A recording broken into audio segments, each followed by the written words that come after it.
Merħba,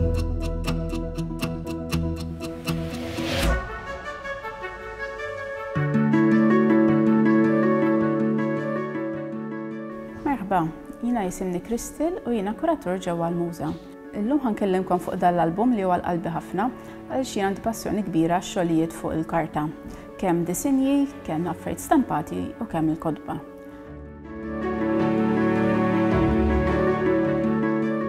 Tinnutaw li mniex lib sangwanti, dan għaliex l-lingwanti naqsu il-possibilità ta' swaba li jħossu kemm fraġli l-karta u bekk nirriskjaw li nagħmluha ħsara.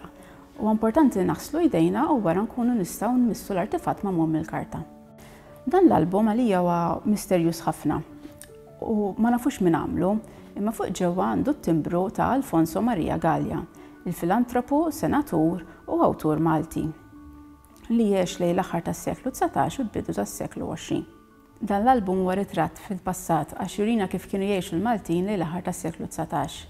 Għax fih kemm disinji magħmulin minn artist li ma tantx nafu fuqu l-artist Giuseppe Preca li kien jagħmel għalih waħdu fil-għaxija probabbli wara ġurnata xogħol u fih ukoll affarijiet stampati maqtuwajn minn gazzetti u minn magazines bħal riklami u kartolini.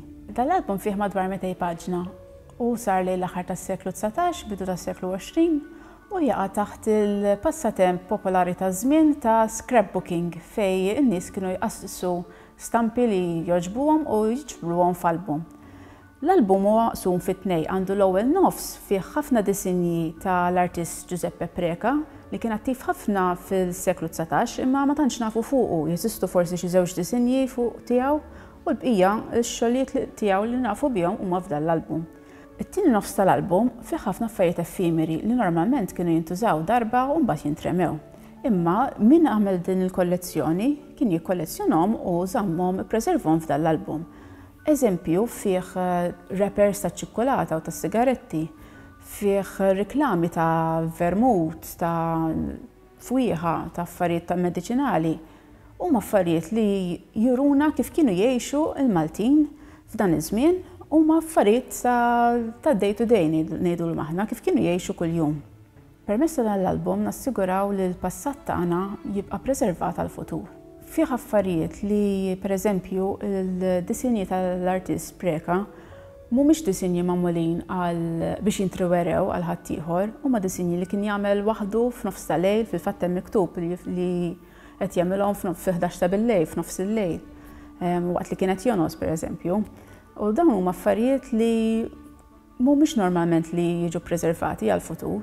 L-istess bħal il-riklami li hawn f'dan l-album mhumiex affarijiet li aħna mhumiex works of art tipo pitturi jew disinji uffiċjali li normalment jiġu preservati. Huma affarijiet li juruna kif kienu jgħixu kuljum l-antenati tagħna. Fih affarijiet pereżempju għandna riklami tal-magni tal-ħajata tas-singers li għadhom jeżistu llum il-ġurnata. Għandna riklami tal-martini, il-vermut li għadna nixorbu llum il-ġurnata li f'dak iż-żmien isu lejl 1860 kien jisimha Martini Sola and Chia. Jiġifieri nafu l-perjodu ta' meta sar dal-riklam. Naraw pereżempju riklami għall-omjopatija li hija mediċina alternattiva li fi żmien Vittorjan kienet popolari immens. Għandna affarijiet naqas strambi tipo estratti tal-laħam li jintużaw bħal bovril nimmaġina. Il-wirt storiku mhuwiex biss dak li naraw eżibit fil-mużewijiet bħal pitturi, huwa wkoll l-affarijiet li kienu jintużaw ta' kuljum li juruna kif kienet il-ħajja.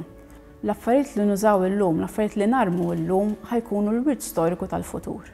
Dan l-album inħoloq fl-aqwa żmien tal-Rivoluzzjoni Industrijali tas-seklu 19, fejn kienu hemm ħafna fabbriki, ħafna makkinarju u l-affarijiet li kienu jikkonsumaw in-nies kienu jsiru ħafna iżjed f'numri ikbar u iżjed ta' spiss. F'dan iż-żmien il-makkinarju tal-istampa kien ħafna iżjed avvanzat u kienu joħorġu ħafna iżjed kopji minn qabel ta' magazines u gazzetti.